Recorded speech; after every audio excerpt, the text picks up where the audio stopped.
मित्रों नमस्कार। एक बार फिर आप हरिदत्त शर्मा से फेस टू फेस हैं।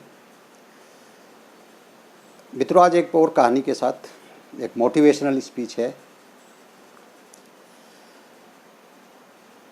इसको हम एक शीर्षक दे सकते हैं, संगति।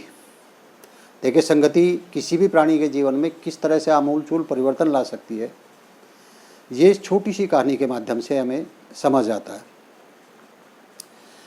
एक बार एक भंवरा होता है और वो रोज़ाना बगीचे में जाता है, फूलों का रस चूसता है और वापस अपने।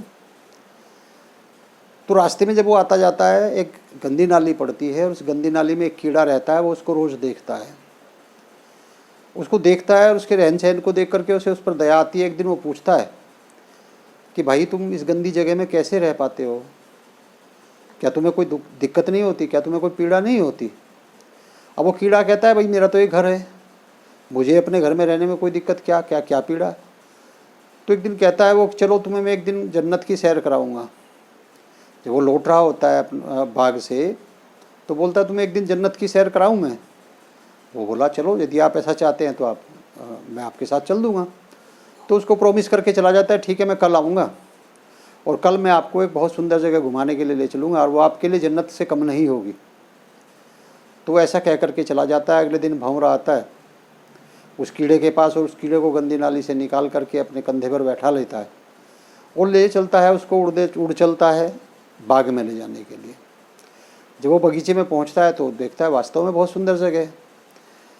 भंवरा क्या करता है, उस कीड़े को एक फूल पर बैठा देता है और कहता है, देखो इसका रस चूस करके देखिए, मकरंद कितना कितना टेस्टी है, कितना स्वादिष्ट है, और आपने शायद कभी इस तरह का स्वाद नहीं चखा होगा अपने जीवन में। अब मित्रों, वास्तव में ऐसा ही हुआ। भंवरे ने कभी फूलों का रस नहीं अपने जीवन में चखा था, तो उसको बड़ा टेस्टी लगता है। इधर भंवरा उस फूल से उस फूल पर, उस फूल से उस फूल पर आता है। भंवरा तो स्वतंत्र होता है, उड़ता रहा और स्वतंत्र रूप से अपना जो है आनंद उठाता रहा। जब शाम होती है तो लौटने का समय होता है, भंवरा उस कीड़े के बारे में भूल जाता है। अब वो उस कीड़े के बारे में भूल जाता है, कीड़ा वहीं फूल पर बैठा रह जाता है और वो वापस अपने घर लौट जाता है। शाम को वो पुष्प बंद हो जाता है तो कीड़ा भी उस पुष्प के अंदर ही बंद हो जाता है।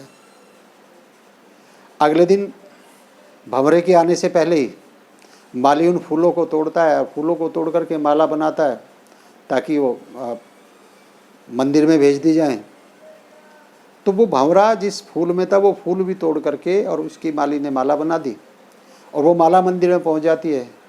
और वो माला जो नारायण जी हैं, जो भगवान हैं, उनके गले में डाल दी गई।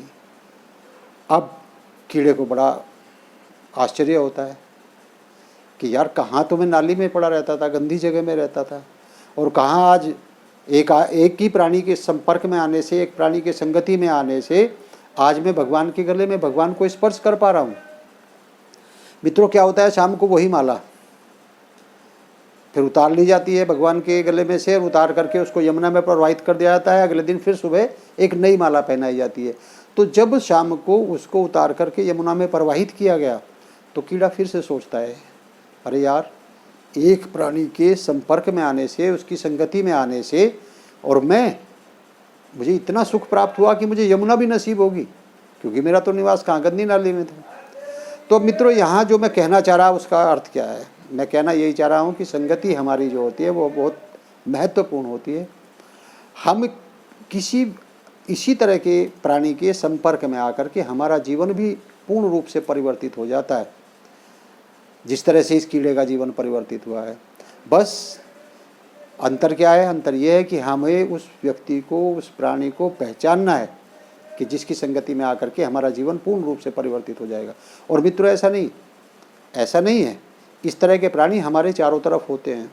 और यहाँ एक चीज़ और भी है, यहाँ एक चीज़ ये भी है कि ये भी सौभाग्य की बात होती है कि इस तरह का प्राणी हमारे संपर्क में आता है। यदि इस तरह का प्राणी हमारे संपर्क में आता है तो ये भी हमारा कोई पुण्य है, कोई भाग्य है जिसके कारण वो संपर्क में आया। और हम ये भी कह सकते हैं कि जब तक ईश्वर की अनुकंपा नहीं होती, जब तक भगवान की कृपा नहीं होती, तब तक इस तरह का प्राणी भी हमारे संपर्क में नहीं आया। अब वो प्राणी तुम्हारा मित्र भी हो सकता है, वो प्राणी तुम्हारे माता पिता भी हो सकते हैं, वो प्राणी सबसे ज़्यादा जो मेरा यहाँ मैं जिस पर जोर दूंगा, वो प्राणी तुम्हारे शिक्षक भी हो सकते हैं, तुम्हारे गुरु भी हो सकते हैं, क्योंकि गुरु हमेशा उद्धार की बात करते हैं।